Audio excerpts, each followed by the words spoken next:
Stéphane Bern et son compagnon Yori vivent heureux dans la nouvelle maison qu'ils rénovent dans le Perche. Mais l'animateur refuse une faveur à celui qui partage sa vie, il se confie à Gala. Stéphane Bern entame une nouvelle vie. L'animateur a acheté une maison dans le Perche, entre Paris et les côtes normandes. Une bâtisse qu'il rénove en compagnie de Yori Bayrès, l'homme qui partage sa vie. Le spécialiste de la royauté n'hésite pas à faire des sacrifices pour restaurer cette maison, mais il ne semble pas être prêt à faire certaines concessions, quitte à en déplaire à son compagnon.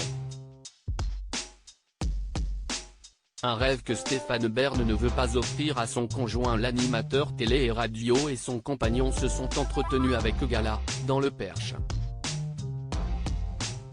Ils sont revenus sur les changements effectués depuis leur arrivée, la maison étant en assez mauvais état, il y a beaucoup de travaux encore en cours.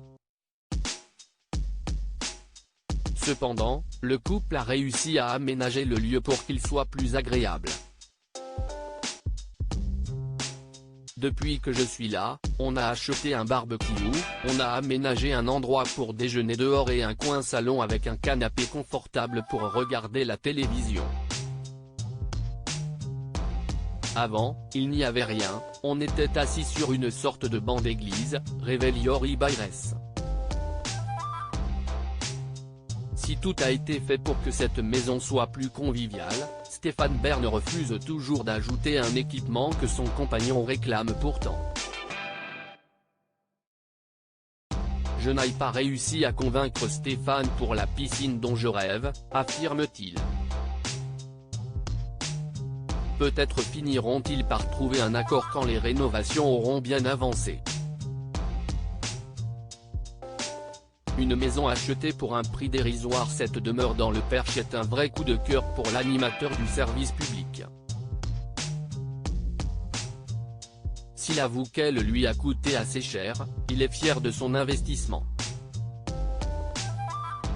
Stéphane Bern a déjà assuré que comme tout était à refaire, il a racheté la maison au prix d'un studio de 20 mètres carrés à Paris.